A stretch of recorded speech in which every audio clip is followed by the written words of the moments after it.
Main motorway connecting with Islamabad, capital city. They were desperate for food, water, shelter. Well, it's expected the situation could get worse before it gets better as rain continues to fall. Let's now hear from Dr Abdul Mulla, CEO of the charity Benefit Mankind in Blackburn. He's been telling me about their aid efforts in Pakistan. The situation in Pakistan is quite difficult and dangerous at the moment. This morning we've been on the phone to the teams in Pakistan. Just within a day, 75 people have sadly lost their lives. Over 1,200 people have died since the monsoon season began. And the situation is really, really difficult. The estimate is that over 33 million people in Pakistan, which is 1 in 7, have been affected by these flooding. The teams on the ground are currently delivering hot meals and emergency aid, but this is going to take a long, long time to sort out and to help these families in the long run. You've got teams out there, haven't you? You just mentioned that. What have they seen on the ground, Abdul? They've seen the flooding, which everyone's seen on the news. But the sad situation is that millions of homes have just been swept away. Not just homes, but hotels. Over 200 bridges have collapsed. 40 plus small dams have been breached. The livestock, over 800,000 livestock, unfortunately, have also lost their lives. Over 10 million people homeless. So this gives you an indication as to the work that's required. And the great thing is that a lot of charities are now supporting these causes and trying to make a difference. But the team on the ground have never witnessed such a catastrophe like this before. Well, I was going to say, I mean, obviously, how worrying is this? And have you seen anything like this before? I mean, we're all aware of the tsunami that took place in Indonesia in 2004, which caused chaos there. But in Pakistan, they had floods in 2010. But since then, this has been the worst in Pakistan that the teams are mentioning, especially in provinces like Sindh and Balochistan, which are the worst affected areas, and they've been badly hit.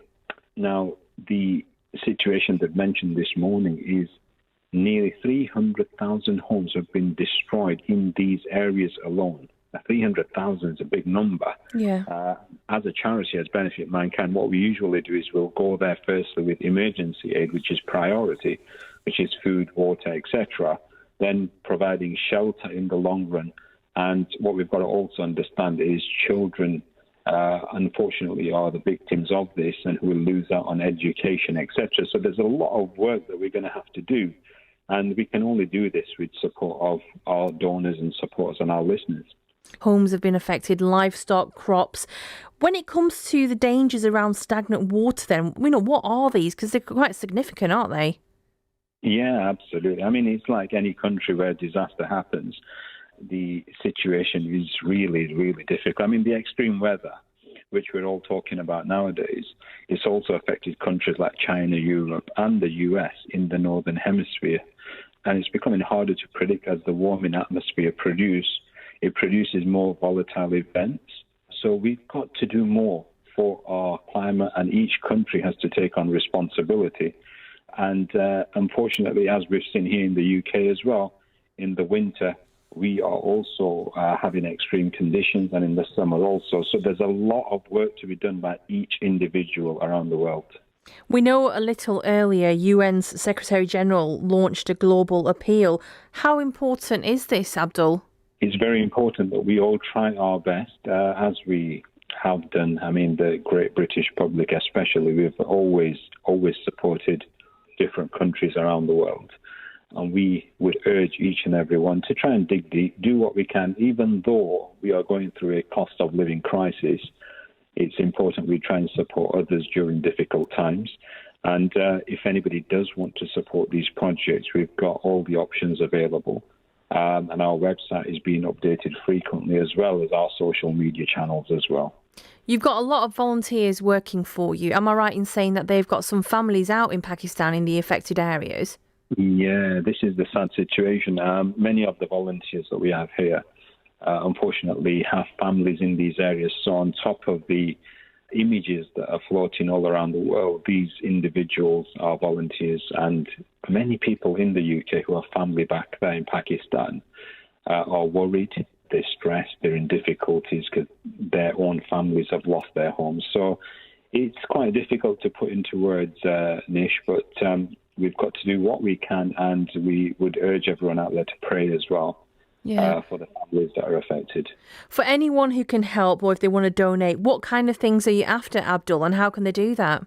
Well, at the moment, we're requesting donations because we want to provide emergency aid as it matters for all those that are homeless, for all those that have lost their homes. We want to make sure that nobody goes to sleep hungry in Pakistan.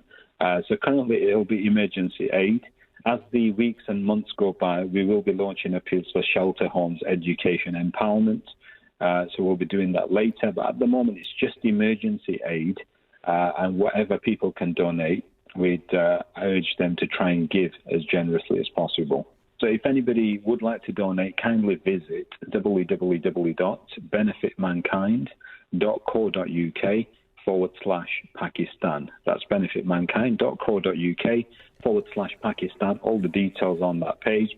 Or if you just search for Benefit Mankind on the social media apps, you shall find us on there. And every day we are putting information as much as we receive from our teams. And together, let's make a difference when it matters the most. That's Dr Abdul Mulla, CEO of the charity Benefit Mankind in Blackburn, talking to me a little earlier about their aid efforts in Pakistan. BBC Radio Lancashire Travel. In